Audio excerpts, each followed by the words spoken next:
Hi everyone, hope everyone is doing fine today. Here is Abdul, and today we have the State of the Watch Collection episode.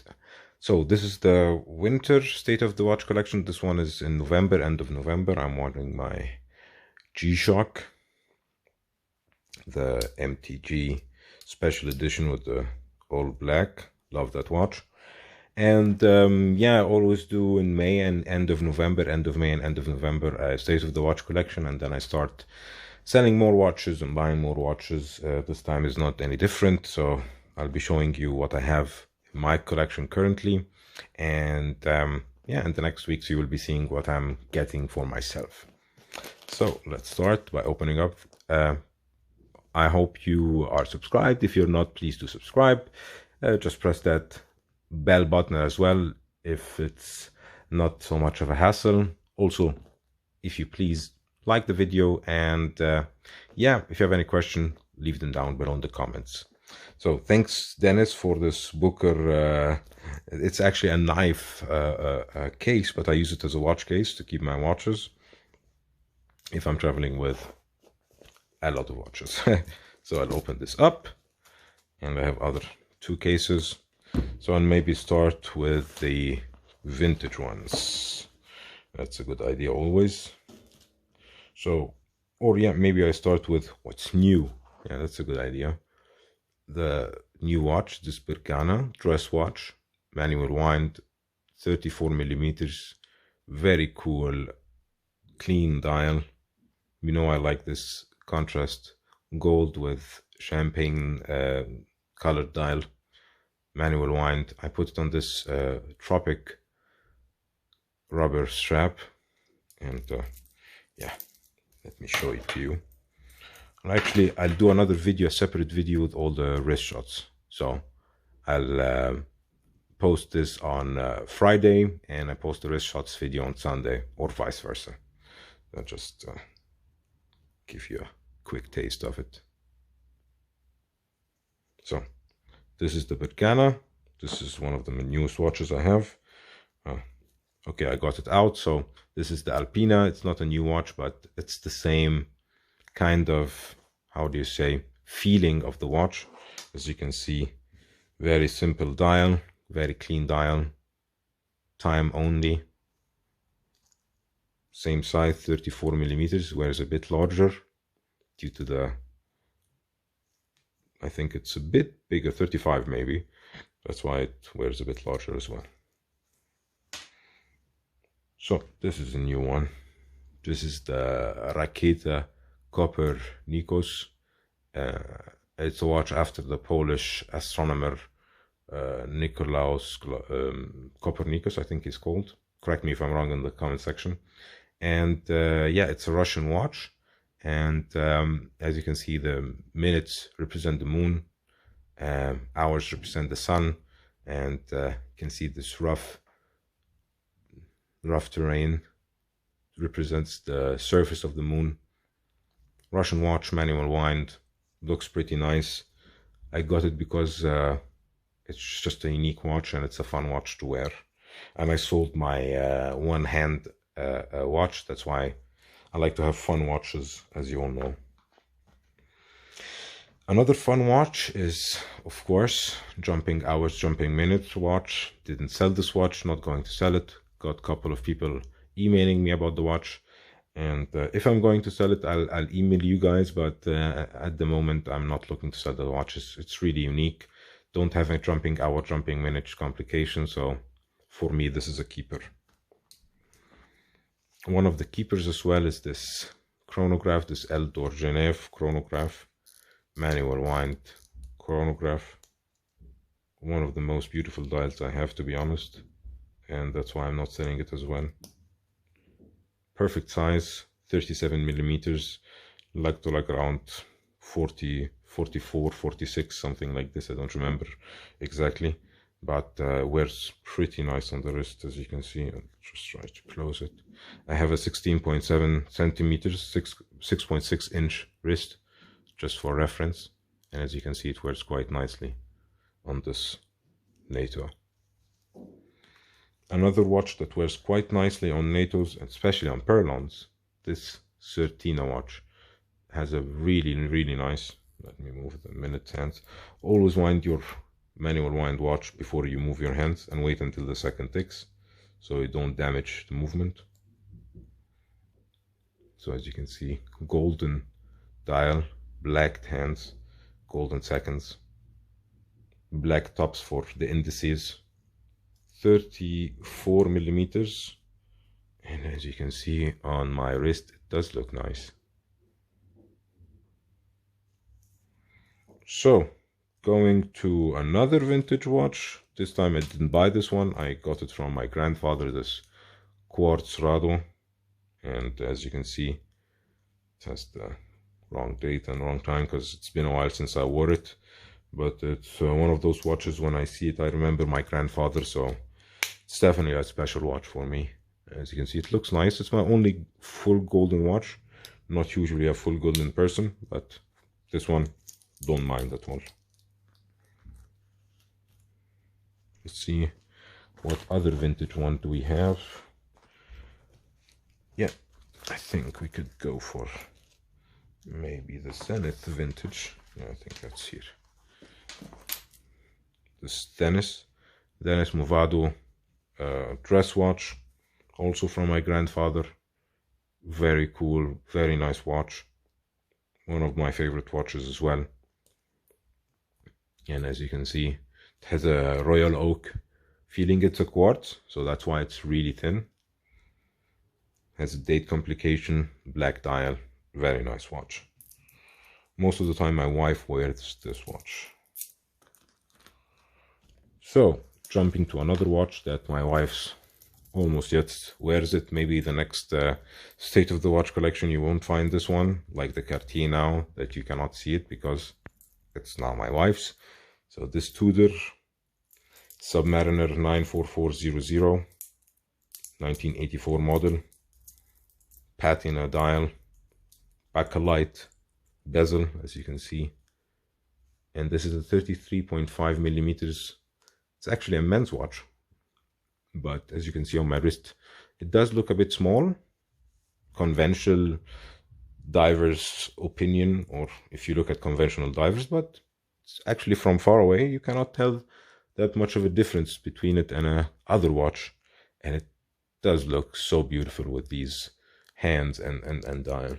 One of my favorite watches.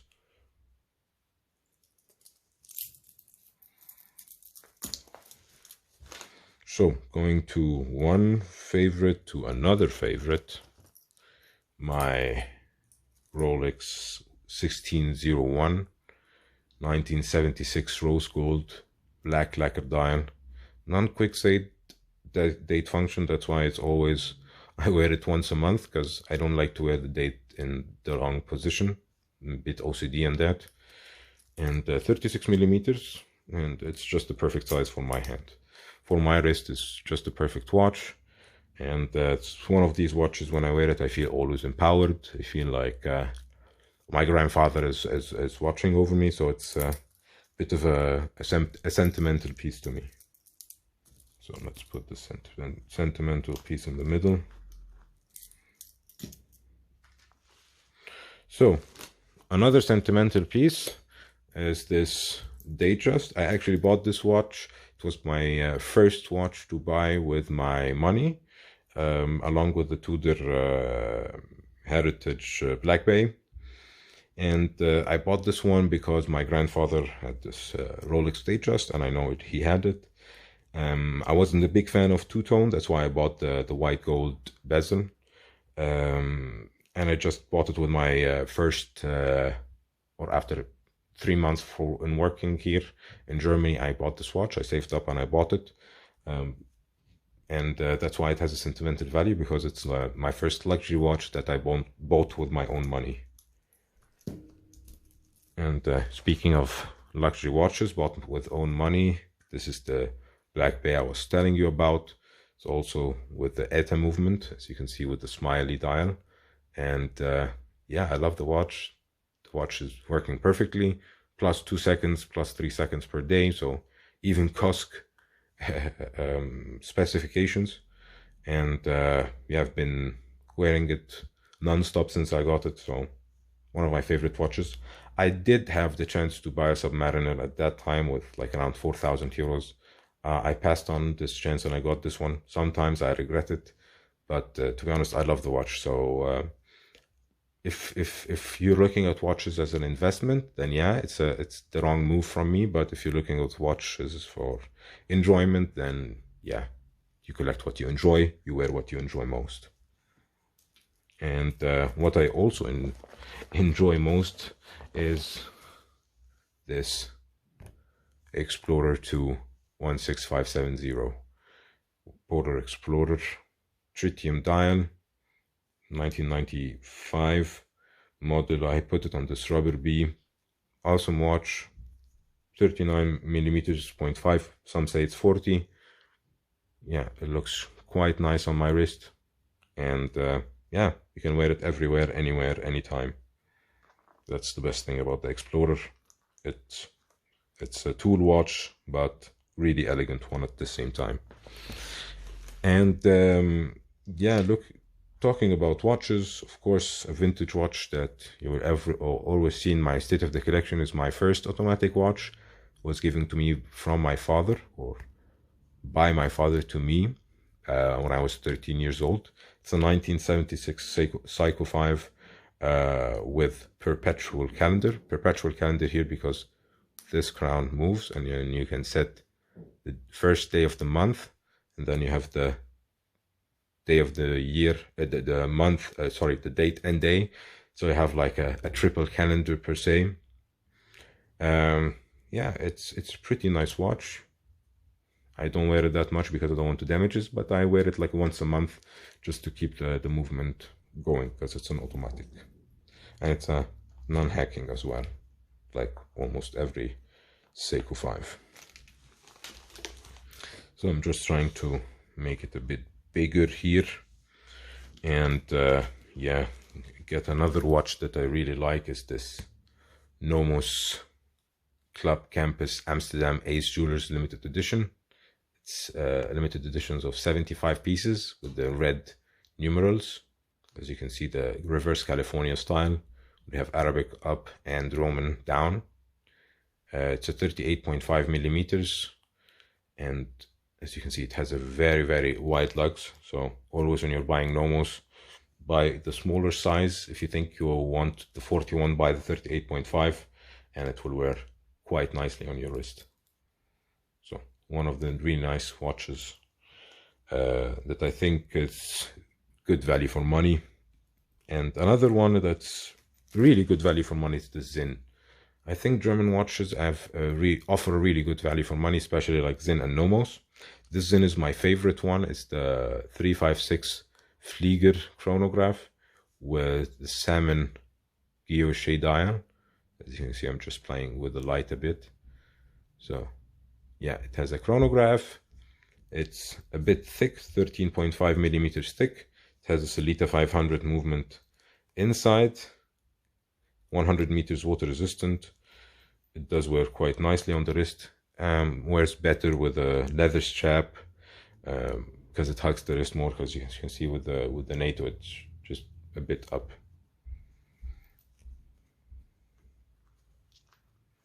Yeah, another watch that I think offers a great value for money is the Seiko Sorb 017.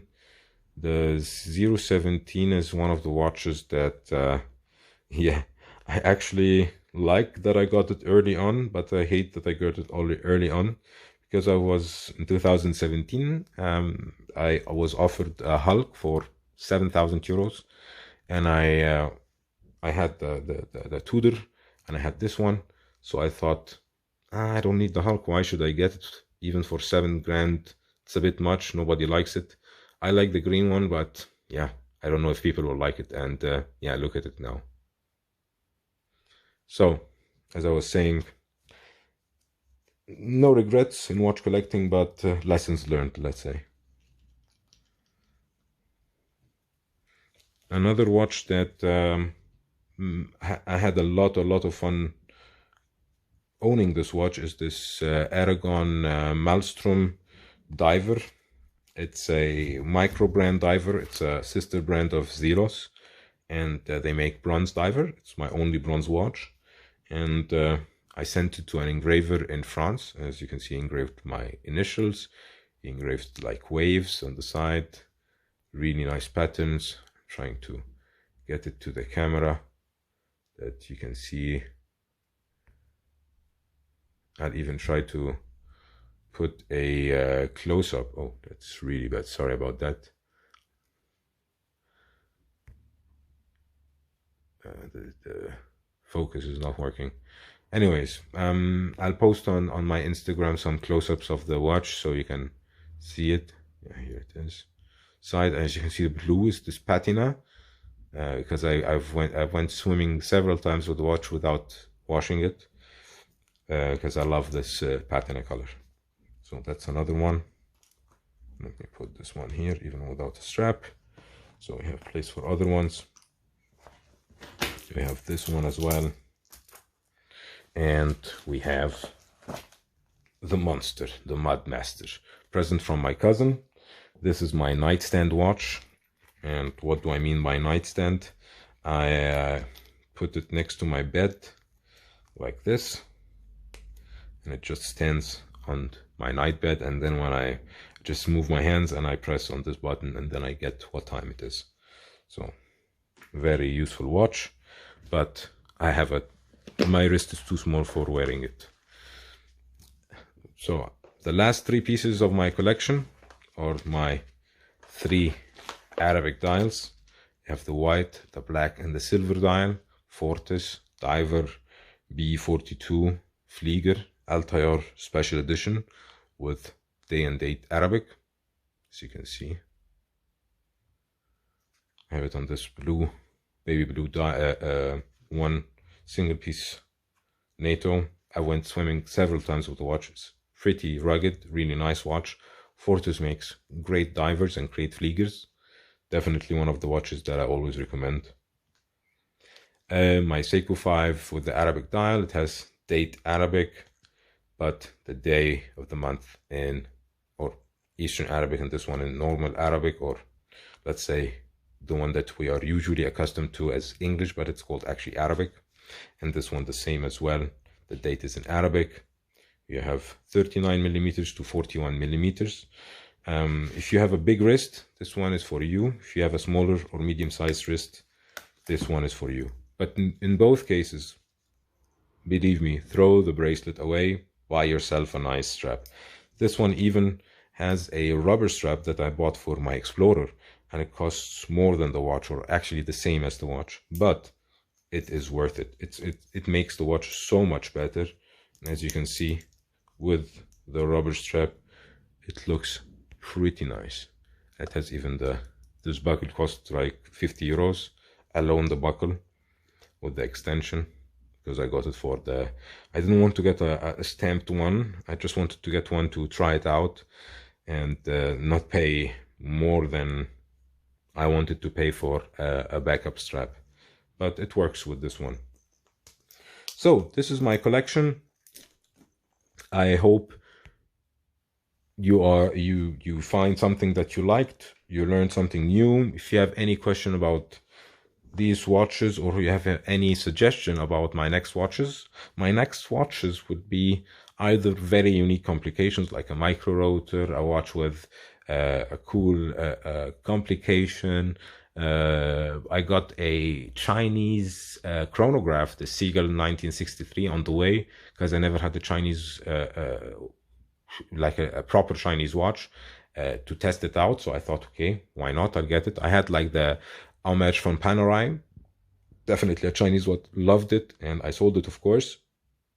And I loved it because I tried the size and the shape of Panerai without paying Panerai money. So if you have any comments, please leave them down below. If you have suggestions about the next watches to buy, leave them in the comments below, and hopefully see you in the next one. Take care and have a great one. Bye bye.